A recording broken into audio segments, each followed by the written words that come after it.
2084 futuros imaginados. Arequipa, el segundo centro poblado más grande del Perú. Una ciudad en medio del desierto de La Joya, atravesada por un río y rodeada de volcanes que pintan sus paisajes. Además de la campiña, vastas hectáreas agrícolas que conviven con la ciudad. ¿Qué le deparará el futuro para 2084 en los siguientes aspectos? Expansión urbana, tejido residencial, movilidad, espacio público y dinámicas culturales.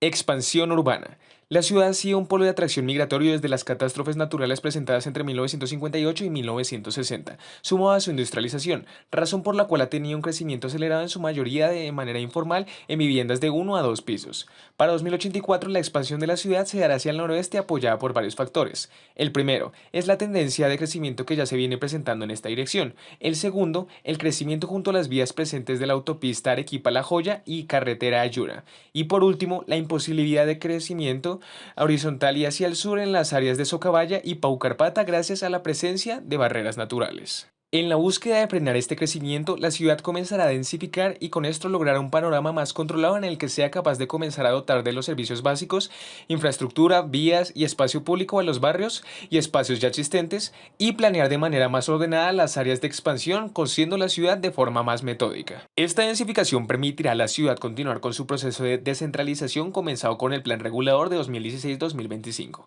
con el cual se generará un sistema de distintas centralidades en función de su afluente de personas y bienes clasificándose en cuatro: metropolitana, zonal, sectorial y barrial, en el que se dotará de equipamientos, zonas de comercio, espacios públicos, entre otros, a los distintos puntos de la ciudad y sus áreas de expansión, de forma que los ciudadanos puedan realizar sus actividades en un rango de acción menor, mitigando su dependencia del centro.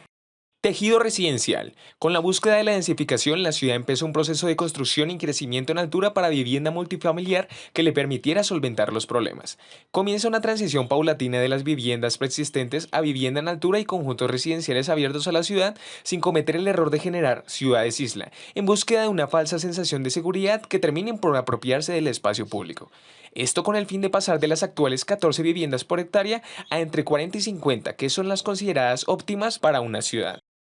buscando así obtener mayores índices de construcción y ocupación.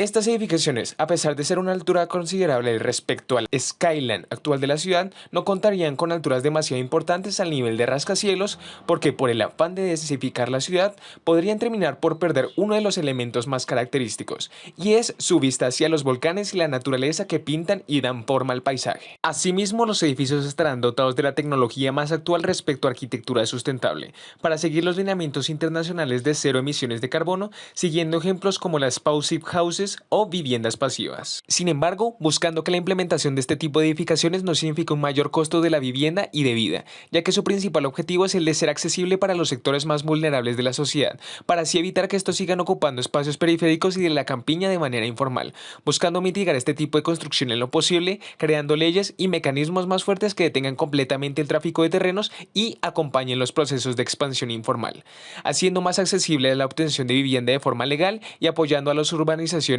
ilegales que ya se encuentran en formación para así evitar la precarización en algunos sectores respecto a zonas avanzadas urbanísticamente. Movilidad. Con la densificación de la ciudad se frenará en alguna medida el crecimiento en términos de expansión del perímetro urbano, por lo que la ciudad podrá comenzar a articular de forma óptima las vías, generando una movilidad más fluida entre el centro, periferia y la ciudad en general. Después de unas cuantas décadas implementando el Sistema Integrado de Transporte o SIT como principal medio articulador del transporte, terminará por descubrir que este no es suficiente para la envergadura de la ciudad, que ha venido creciendo como se vio anteriormente, por lo que opta por realizar la construcción del metro, de manera que se logre mejorar la movilidad y conecte la ciudad existente con el área de expansión urbana. Esto trabajando complementariamente junto al SIT, de manera que el metro funcionará como elemento articulador del área metropolitana y el SIT como medio de transporte que conecte los barrios con la línea de metro, aunque aún así fomentando el uso de medios de transporte alternativos como lo son la bicicleta o la movilidad a pie. Por último, además de los cambios antes nombrados, desde el panorama de la circulación en vehículos se presentan dos casos que trabajan en conjunto. En el primero, la ciudad en algunas de sus calles principales hace un tránsito hacia calles subterráneas que permitan una circulación más veloz, debido a que los vehículos en este tipo de calles túnel podrían viajar a velocidades mayores al evitar el tráfico, disminuyendo a su vez los accidentes viales y liberando de esta manera el espacio público que había sido delegado a la movilidad vehicular, espacios que se aprovecharon para la construcción de más viviendas y equipamientos o la creación de parques y espacios públicos. El segundo, donde los autos inteligentes serán el tipo de automóvil predominante de la ciudad en la superficie, aumentando la eficiencia de los recorridos al convertirse prácticamente en circuitos automáticos de movilidad, ya que los autos trabajarán con una mentalidad de colmena en conjunto, mejorando la movilidad y reduciendo, al igual que en el caso anterior, los accidentes, además de los tiempos de viaje y la contaminación.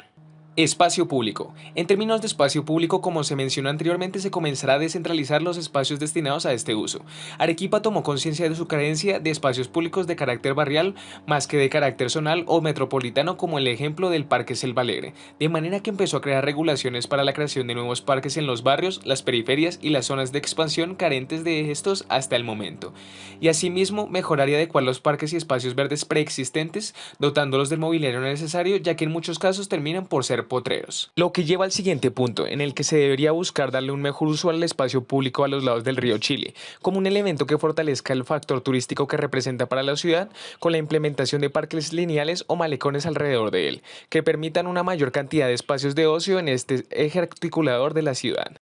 impulsando y protegiendo la campiña con su uso prevaleciente de agricultura, que funge por un lado como un espacio natural y rural que se funde junto con la ciudad construida y por el otro como un espacio para la generación de sus propios recursos.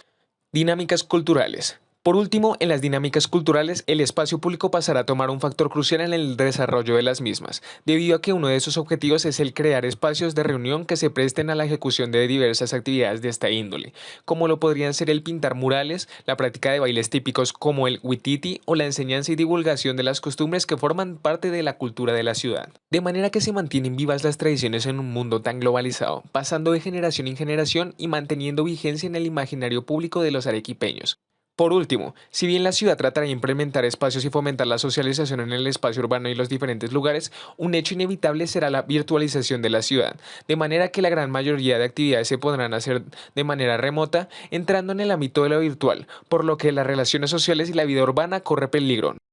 Para terminar, así podría verse Arequipa en el año 2084.